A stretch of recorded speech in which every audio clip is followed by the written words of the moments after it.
सम्यक क्रांति इस चैनल के द्वारा धम्मचक्र प्रवर्तन दिन के सभी भारतीय और भारत के बाहर जो रहने वाले सभी उपासक उपासिकाओं के लिए हार्दिक शुभकामनाएं। धम्म दीक्षा जो ये 14 अक्टूबर 1956 में जो संपन्न हुआ और उसका ऐतिहासिक जो स्वरूप है आप सब लोग जानते हैं।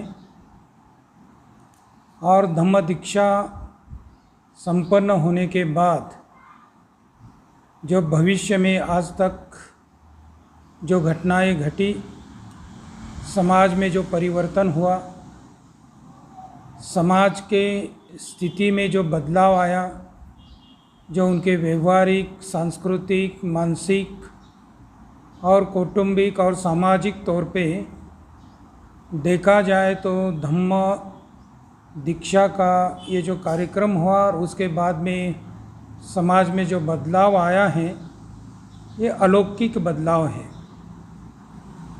पुराने ज़माने में जिस प्रकार समाज रहता था, जिस गुलामी में, उस गुलामी आज हमें बाहरी तौर पे नहीं दिखाई देती, लेकिन भारतीय समाज इस मानसिक स्थिति से गुजर रहा है कि एक मानसिक तौर पे भारतीय समाज में आज भी भेदभाव और जातीयता की मानसिकता दिखाई देती है। इसलिए तो भारत में अलग अलग जो जगह हैं, प्रदेश हैं, उस प्रदेश में आज भी इसी मनुस्मृति के आधार पर जो समाज रचना इतिहास में हुई थी, उसी मानसिकता से आज लोग गुजरते हुए दिखाई दे रहे हैं। आज भी स्त्रियों के ऊपर अत्याचार होते हुए दिखाई देते हैं। आज भी सरकारी स्कूलों में जो एजुकेशन पद्धतियों का जो अगर ध्यान दिया जाए तो वह इतना परिणामकारक रिज़ल्ट या परिणामकारक छात्र बनते हुए दिखाई नहीं दे रहे हैं। सही देखा जाए तो भारत एक जनतंत्र देश है और इस देश में जो भी राजकीय व्यवस्था के आधार पर जो बातें होनी चाहिए थी वो नहीं हो पाई। इतिहास में भी इसी प्रकार के समस्याओं से हम लोग जूझ रहे थे, जो उसमें से एक महत्वपूर्ण जो शिक्षा के लिए भी हम लोग जूझ रहे थे, सामाजिक समता के लिए भी हमारा संघर्ष चल रहा था। बहुत ऐसे छोटी छोटी बातें थी जो मनुष्य समाज के आवश्यकताएं जो थी उसके लिए भी हम भूतकाल में झगड़ रहे थे। तो एक सामाजिक बदलाव, सामाजिक जो उनके अधिकार हैं, उस अधिकार के प्राप्ति के लिए जो जो बाबा साहेब अम्बेडकर जी ने उपाय के स्वरूप उन्होंने संघर्ष किया अलग अलग विभाग में, और उनको जो सफलता प्राप्त की, उसी सफलता को हमें ठीक से उसको आगे बढ़ाने की कोशिश करना चाहिए। अभी ये जो धम्म दीक्षा जो है, ये कोई तंत्र मंत्र करके पूजा अर्चा कर्मकांड करने का धम्म दीक्षा नहीं था। ये धम्म दीक्षा जो थी उसमें आमूलाग्र समाज का परिवर्तन उसमें अभिप्रेत है। बाबा साहेब अम्बेडकर जी ने जब महार परिषद को जब उन्होंने आयोजन किया, मुंबई के कार्यकर्ता ने जब 33-34 में ये महार परिषद का आयोजन हुआ था मुंबई में, जो मुंबई इलाका कहा जाता है वहाँ पर, और बाबा साहेब अम्बेडकर ने वहाँ पर महारों की परिषद बुलाई गई थी बाबा साहब अम्बेडकर कहते थे कि जो भी राजकीय जो भी कार्यक्रम हैं हम सबके लिए हैं, स्पृश्य अस्पृश्य सभी वंचित जो समाज था उनके लिए बाबा साहेब राजकीय जो भी हक थे उसके लिए सब मिलकर हम लड़ रहे थे। लेकिन धम्म दीक्षा के लिए और धम्म का या धर्म परिवर्तन का जो विचार आया तब बाबा साहेब अम्बेडकर ने उन्होंने सिर्फ महार परिषदों का ही वहाँ सभा बुलाई और उसमें ये चर्चा स्वरूप ये बातें रखी थी। तो बाबा साहेब अम्बेडकर जी कहते थे कि जो भी अस्पृश्य समाज के अलग अलग जात के गुट में लोग जो बटे हुए हैं उन्हें सबको विचार करना चाहिए कि हम लोग क्या करें, कौन सा धर्म अपनाएं, हमारे जीवन में जो भी मानव के तौर पे हमें जो अधिकार प्राप्त नहीं है, एक पशु से भी हिंतर एक मनुस्मृति का जो कानून लागू था उस वक्त और समाज रचना में वो प्रवाहित हुआ था जो आज भी हमें दिखाई देता है। तो बाबा साहेब अम्बेडकर जी ने महार परिषद बुलाने के पीछे इसका मतलब ये नहीं था सिर्फ महार ही धम्म दीक्षा ले, ऐसा उसका मतलब नहीं था। बाबा साहेब अम्बेडकर जो पूरे भारत को वो प्रबुद्ध भारत बनाना चाहते थे। तो बाबा साहेब अम्बेडकर जी का जो विजन, बाबा साहेब अम्बेडकर जी को जो दृष्टि थी बहुत व्यापक पैमाने पे थी, सब भारतीय समाज के लिए थी और सब भारतीय समाज कैसे प्रबुद्ध बने, कैसे अपने जीवन को उच्च स्तर पे लेके जाएं, इस प्रकार की सोच उनकी थी और उसके लिए उन्होंने एक धम्म दीक्षा का एक उपाय हमारे सामने रखा था। बुद्ध इसी भारत के थे, बुद्ध इसी इतिहास के परंपरा के थे और इसी जो समाज को परिवर्तनवादी भूमिका जो भगवान बुद्ध ने सबसे पहले अपनाई थी। भगवान बुद्ध इस भारत में सबसे पहले वर्ण व्यवस्था, वर्णाश्रम, धर्म और इस प्रकार की उच्च नीचता, भावपूर्ण जातीयता के विरोध में भगवान बुद्ध ने काम किया था और काम दिखाया था भी।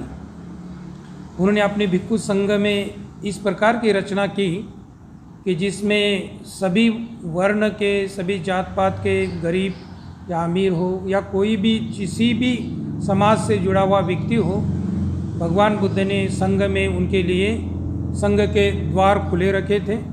और हम देखते हैं कि ब्राह्मण से लेकर शूद्र तक या सभी जात पात के लोग, सभी वर्ण के लोग भिक्षु संघ में सम्मिलित होते थे। और भगवान बुद्ध ने कहा था भिक्षु संघ ऐसा होना चाहिए जिस प्रकार महासागर जो है, जो सभी नदियाँ अलग अलग नाम की नदियाँ होती हैं, उनका नाम होता है और जब महासागर में जब मिल जाती हैं तो वहाँ उनका नाम का अस्तित्व खो जाता है, सिर्फ महासागर बचता है। अथांग महासागर होता है, विशाल महासागर होता है जो जहाँ तहाँ देखे तो हमें बहुत सुकून महसूस होता है। तो इसी प्रकार का समाज होना चाहिए। इसलिए भगवान बुद्ध ने अपने भिक्षु संघों को कहा था कि भिक्षु संघ एक महासागर जैसा है, वो जो भी जिस प्रकार से प्रवाहित होकर यहाँ आता है तो अपने पूरे नाम, गोत्र, वर्ण, जात, इस प्रकार के जो विषमतावादी जो आइडेंटिटी होती हैं उसका प्रतीक होता है। तो भगवान बुद्ध ने उसको यहाँ से खारिज किया था और पूरे संघ को एक ऐसे संघ को बनाया था कि जो एक समाज का आदर्श स्वरूप हो। बाबा साहेब अम्बेडकर जी ने खुद कहा कि भिक्षु संघ एक समाज का आदर्श नमूना है। बाबा साहेब अम्बेडकर जी ने अपने भाषण में कहा है। तो हम देखते हैं कि जिस प्रकार भिक्षु संघ में सभी लोग सम्मिलित होकर महासागर जैसे बहुजन हिताय बहुजन सुखाय, लोगों को हितार्थ, सत्वों के हितार्थ, लोगों को दुख मुक्त करने के लिए अपने जीवन को न्यौछावर कर देते हैं, अपने जीवन को समाज के लिए दान करते हैं और उन्हें पूरे अपने जीवन में वो लोग लगे रहते हैं कि समाज के जो भी अंधश्रद्धाएँ हैं, जो भी समाज में विषमतावादी भूमिका हैं, जो समाज दुखी हैं, चिंतित है, तनावग्रस्त है, उसके जो प्रॉब्लम्स हैं उसको मिटाने के लिए भिक्षु संघ को भगवान बुद्ध ने उस वक्त सेवक के रूप में वहाँ बनाया था। उस वक्त के भिक्षु उस प्रकार के काम ही करते थे। तो बाबा साहेब अम्बेडकर ने जो धम्म दीक्षा जो हमें दी हैं तो उसके पीछे सिर्फ हमें भूतकाल में या ऐतिहासिक तौर पे जो भी घटनाएं घटी हमारे भारत में समाज के साथ, भारतीय समाज के साथ जो भी विषमतावादी, वर्ण व्यवस्थावादी या वर्णाश्रम धर्मवादी जो व्यवस्था थी, इसके विरोध में बुद्ध ने काम किया, इसके विरोध में महात्मा फुले जी ने काम किया, इसके विरोध में संत कबीर ने काम किया, इसके विरोध में संत तुकाराम महाराज ने काम किया, इसके विरोध में हमारे जो महापुरुष हैं ये सभी महापुरुष ऐसे समाज व्यवस्था के विरोध में थे। तो हमें ये धम्म दीक्षा के पीछे जो कारणों की मीमांसा करनी चाहिए कि हम धम्म दीक्षा जो हम लोग लिए हैं और कंटिन्यू ये कार्यक्रम चलता रहता है भारत में या भारत के बाहर भी, जो बाबा साहेब अम्बेडकर ने धम्म दीक्षा का ये कार्यक्रम जो चलाया है, तो उसके पीछे क्या क्या कारण है, क्या क्या हेतु हैं, उसको हमें समझना चाहिए। और भविष्यकालीन समाज की रचना किस प्रकार होना चाहिए, समाज किस प्रकार दिखना चाहिए, इसके लिए भी हमें काम करना चाहिए। तो बाबा साहेब अम्बेडकर जी ने जिस कारणों के वजह से धम्म दीक्षा ली थी, तो वो तो हम सब लोग जानते हैं। तो भविष्यकालीन जो समाज रचना है वो किस प्रकार होगी, तो हमें ये बात समझना चाहिए कि पूरे भारत में हमें प्रबुद्ध भारत बनाना है। प्रबुद्ध भारत का मतलब क्या होता है, या भारत बौद्ध में बनाने का मतलब क्या होता है, उसको देखिए। आज भारत में अलग अलग देवी देवता, ईश्वर या कोई जग निर्माता के बारे में जो भी प्रचार प्रसार, आज लोग इसी मानसिकता से ग्रस्त हो चुके हैं। सभी मंदिरों में देखो अलग अलग प्रकार से, या छोटे छोटे मंदिर, बड़े बड़े मंदिर, पंडित पुरोहित, आज समाज में सब समाज को इसी अवस्था में वो ढकेल दे रहे हैं। तो हमें जो ऐसे काल्पनिक देवी देवता या क्रिएटर जो हैं उससे समाज को मुक्त करना है, ये बहुत महत्वपूर्ण बात है। आज भी इस मानसिकता में लोग यहाँ वहाँ बन जाते हैं और अपनी मानसिक अवस्था ऐसे विचारों से, ऐसे जो तत्व हैं उससे गुलाम बनते हैं। अगर देखा जाए कि ये क्रिएटर या देवी देवता जो हैं ये सब काल्पनिक हैं, वास्तविक नहीं है, सत्य नहीं है, हमारे जीवन में उनका कुछ भी संबंध नहीं है, ना कोई हेतु है उनका। लेकिन ऐसे काल्पनिक देवी देवता और मंदिर निर्माण करके भारतीय लोगों को लूटा जा रहा है। देखा जाए तो कानून के तौर पे 420 धंधा है, 420 कलम लग सकता है ऐसे लोगों को। लेकिन भारत के जो भी लोग अवेयरनेस इतना नहीं है, फंस जाते हैं, पत्थर दिखा के उसमें भगवान दिखा के लोगों को लूटा जा रहा है। बड़े बड़े मंदिर खड़े कर किए जा रहे हैं, लोगों को रहने के लिए घर नहीं, लोगों को खाने के लिए भोजन नहीं। लेकिन ऐसे पत्थरों के सामने भोजन, या ऐसे बड़े बड़े आलीशान मंदिर बना रहे लोगों को। लेकिन जो सेवा करना चाहिए, जो समाज का सेवा करना चाहिए, उसकी तरफ कोई नहीं। तो मैं आपको आज के इस तौर पे एक महत्वपूर्ण बात को आपको निर्देश करना चाहता हूँ। जो भी ईश्वर देवी देवता का जो भी अस्तित्व यहाँ बना है, उसका एक ही लॉजिकल कारण है, और वो कारण है कि हम लोग जो कोई बनाने वाला, जैसे कि दर्जी होता है, कपड़े सिलाने वाला होता है, या कोई बर्तन बनाने वाला होता है ना, कोई किस चीज़ को जो बनाता है, तो कोई तो कारागिर होता है। उसके आधार पर लोगों ने ऐसा तर्क किया कि ये जगत इतना हमारे सामने है, तो इसका कोई तो क्रिएटर होगा, ऐसी कल्पना लोगों ने की है। और इसी एक आधार पे ही ईश्वर का अस्तित्व सिद्ध करने की प्रयास करते हैं और लोगों को लूटने का अपना धंधा बना लेते हैं। तो हमें धम्म दीक्षा लेने के बाद ऐसे काल्पनिक देवी देवता या कोई क्रिएटर ऐसे पे विश्वास हमें ख़त्म करना चाहिए। तो हमें कभी भी, हमें तार्किक दृष्टिकोण रखें, हमें वैज्ञानिक दृष्टिकोण रखें, हमें अनुभविक दृष्टिकोण रखें। ये तीन बातें आज 21वीं सदी के लिए बहुत महत्वपूर्ण है, और इसके आधार पर हमारे समाज को आगे बढ़ना चाहिए। फिर से मैं दोहराऊंगा कि हमें तार्किक समाज बनाना चाहिए, तर्कनिष्ठ समाज बनाना चाहिए, विज्ञान निष्ठ समाज बनाना चाहिए, और अनुभव के आधार पर कोई भी बात को तय करना चाहिए। काल्पनिक बात या कोई भी ऐसे किताबी या कोई परंपरागत बात के ऊपर विश्वास करके अगर कोई ये कह रहा है तो सही होगा, ऐसे नहीं चलेगा। हर व्यक्ति, हर मनुष्य का अपना अधिकार है कि आपने जब तक अपने को अनुभव नहीं आए, अपने स्पष्ट तौर पे उस बात को स्पष्टोक्ति नहीं आए, तब तक हम उसके ऊपर विश्वास न करें। दूसरी जो बात है जो हमारे भविष्यकालीन जो महत्वपूर्ण है, जो बाबा साहेब अम्बेडकर ने धम्म दीक्षा जब हमें दी तब उन्होंने इसके बारे में चर्चा की थी और भिक्षुओं को निर्देश किया था और यहाँ के उपासक उपासिकाओं के लिए निर्देश किया था कि हमें प्राचीन जो भिक्खु जिस प्रकार नालंदा विद्यापीठ, तक्षशिला विद्यापीठ, विक्रमशिला विद्यापीठ, औदंतपुरी विद्यापीठ, इस प्रकार के विद्यापीठ जो बौद्धों ने पूरे जगत को एजुकेशन का मेथड उन्होंने सिखाया है। बड़े बड़े यूनिवर्सिटीज़ हमारे यहाँ पे थी और बहुजन लोगों को ज्ञानी बनाने के लिए, सिर्फ ज्ञानी ही नहीं, सिर्फ बुद्धिवान ही नहीं, तो प्रज्ञावान बनाने के लिए, यथार्थ ज्ञान उनको प्राप्त कराने के लिए इस प्रकार की यूनिवर्सिटियाँ भारत में हुआ करती थी। तो बाबा साहेब अम्बेडकर जी का ये कहना था कि जो बौद्ध भिक्खु हैं या उपासक उपासिका हैं, उन्होंने इस प्रकार से स्कूल, कॉलेज, यूनिवर्सिटी को निर्माण करके समाज को एजुकेशन के और बढ़ाना चाहिए।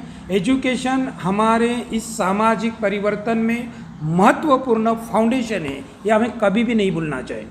बाबा साहेब अम्बेडकर जी ने खुद उनके जीवन काल में उन्होंने अलग अलग प्रकार के कॉलेज, यूनिवर्सिटी उन्होंने हमारे सामने रखे, बहुत से हॉस्टल उन्होंने हमारे सामने रखे थे। तो बाबा साहेब अम्बेडकर जी ने वो शुरू किया था ये काम। तो हम लोग जो हैं, जो धम्म दीक्षा के बाद जो समाज को स्वरूप देने के लिए, उनको दिशा देने के लिए जो काम करना था, जो प्राचीन भिक्खु का आदर्श हमारे सामने है, तो हमें इस प्रकार का काम करना चाहिए कि बौद्ध भिक्खुओं को और उपासक उपासिकाओं को क्या काम करना चाहिए। तो हमें समाज की सेवा करना चाहिए कि हमारा ये सबसे धम्म का प्रमुख अंग है। बाबा साहेब अम्बेडकर जी ने भगवान बुद्ध और उनके धम्म में स्वयं उन्होंने धम्म, अधम्म और सद्धम्म, इस प्रकार धम्म के 3 भाग करते हुए उन्होंने कहा था धम्म क्या है। तो उन्होंने स्पष्ट तौर पे, बहुत संक्षिप्त तौर पे उन्होंने हमारे सामने धम्म का डेफिनेशन रखा है। धम्म क्या है? तो धम्म प्रज्ञा और करुणा है। तो करुणा किस अंग के लिए होता है? करुणा जो समाज है, जो सोसाइटी है, उनको दुख से मुक्त कराने के लिए हमें कार्यरत होना चाहिए।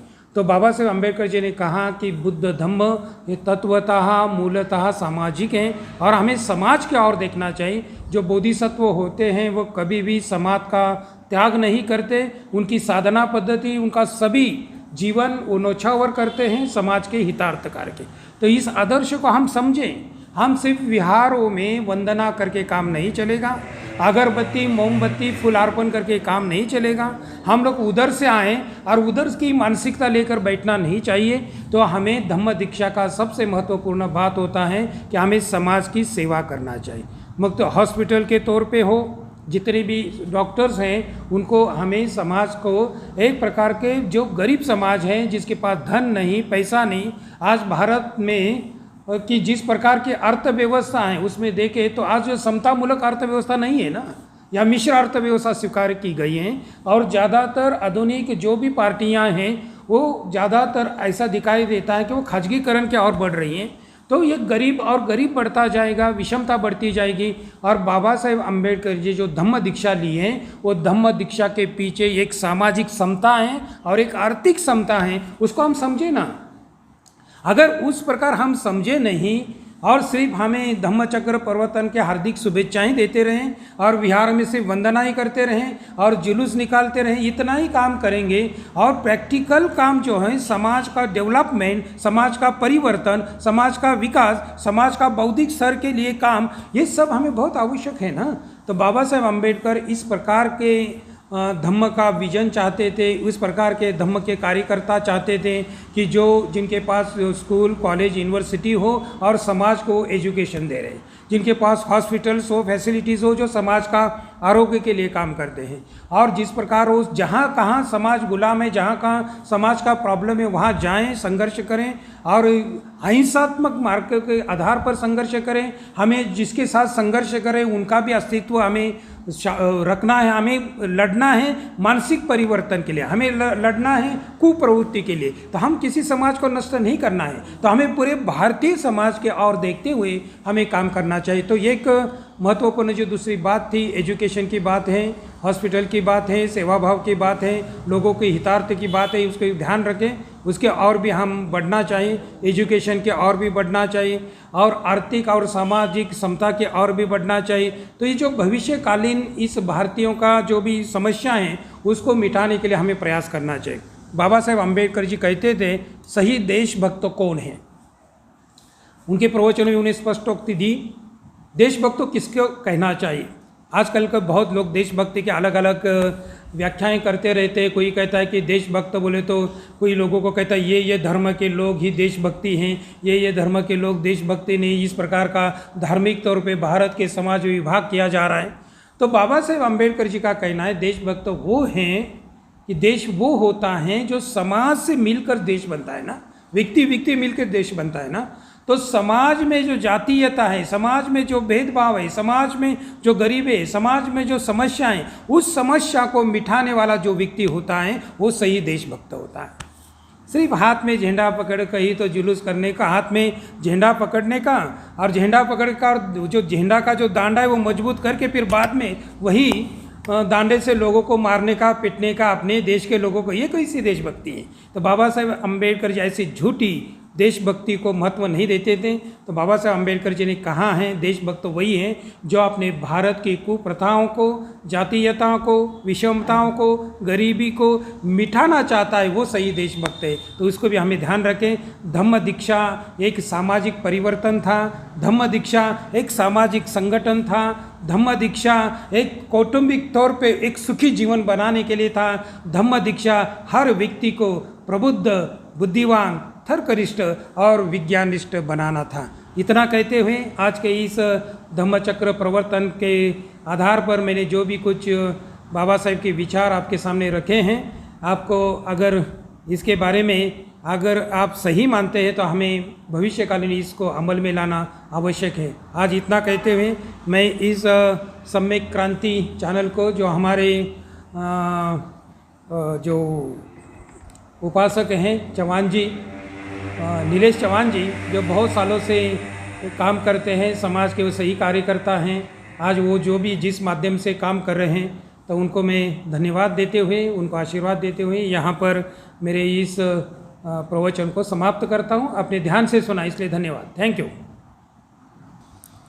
अभी जो पूरे विश्व में देखा जा रहा है कि युद्ध का वातावरण है।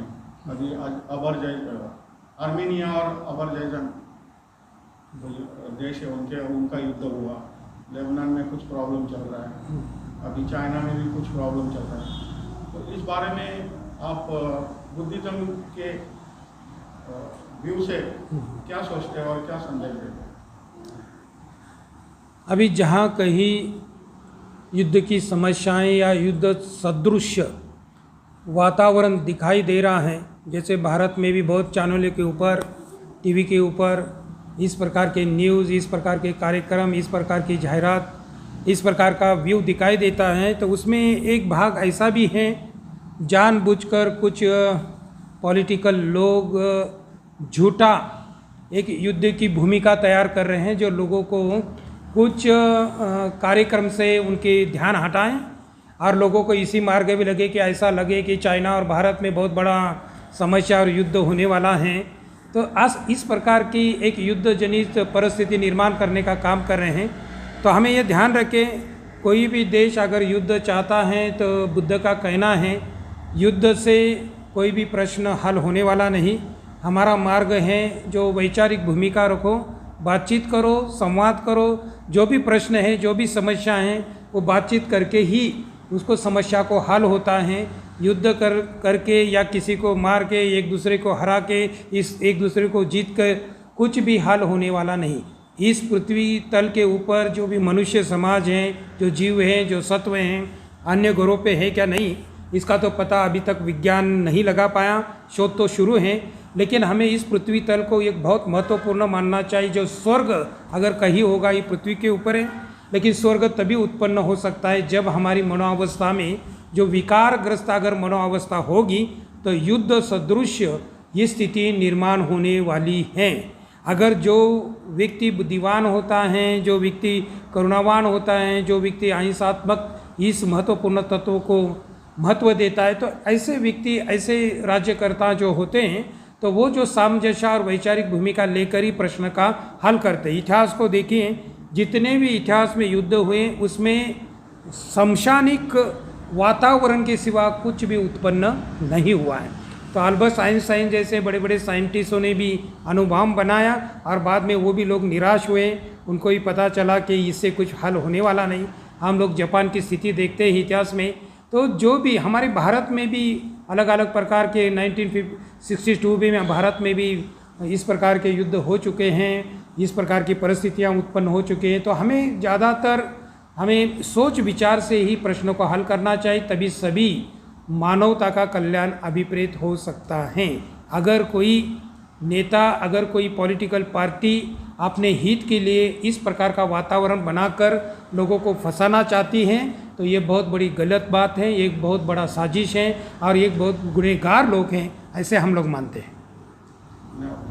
और एक सवाल था, विजयादशमी जिसे हिंदू धर्म में भी कहा जाता है विजयादशमी, तो उसका और बुद्धिज्म का में क्या कनेक्शन है या कुछ इसके बारे में क्या कहेंगे? तो हमें भारतीय लोगों को ये बात समझना चाहिए, वैदिक धर्म, ब्राह्मणी धर्म और हिंदू धर्म ये सभी एक नहीं है। पहली बात आप समझें, जो ब्राह्मणी धर्म है, वैदिक धर्म है, सिर्फ वो ब्राह्मण समाज के जो लोग थे उस वक्त उनकी ही परंपरा उसमें है। लेकिन जिसे हम हिंदू धर्म कहते हैं, हिंदू धर्म ये कोई धर्म नहीं, ये सब सिंधु शब्द का अपभ्रंश हुआ। जहाँ सिंधु रिवर था, उसके वहाँ की जो सोसाइटी थी, उस सोसाइटी के लोगों को हिंदू कहा गया है। तो अब हमारे भारतीय संविधान में इस शब्द के द्वारा बौद्धों को रखा गया है, इस शब्दों के द्वारा सिख को रखा गया है, इस शब्दों के द्वारा जैनों को रखा गया। तो हमें इस हिंदू, ये जो है ये धर्म नहीं है, ये समाज है, ये सोसाइटी है। अगर आप इतिहास के तौर पे देखा जाए, जितने भी हिंदू हैं भारत के, ये मूल के बुद्धिस्ट लोग हैं, ये पहले समझें। इसलिए बुद्धिस्ट की ऐतिहासिक जो परंपरा है, ऐतिहासिक जो कल्चर है, आप अगर हिंदू में दिखाई देता है और धीरे धीरे कुछ चालाक लोग उसका नामकरण बदल कर उस त्यौहार को अलग तरीके देख रहे हैं। लेकिन इतिहास में अगर देखा जाए, जो विजयादशमी, जो वहाँ कलिंग के युद्ध के बाद जो सम्राट अशोक ने बुद्ध धर्म अपनाया था, इस परंपरा है जो आज लोग शस्त्र का पूजन करते हैं। तो हम लोग अहिंसावादी धर्मों को अपनाने के वजह से शस्त्र का पूजन हो रहा है। तो भगवान बुद्ध की अहिंसा ही मध्यम मार्ग की अहिंसा है। तो इसी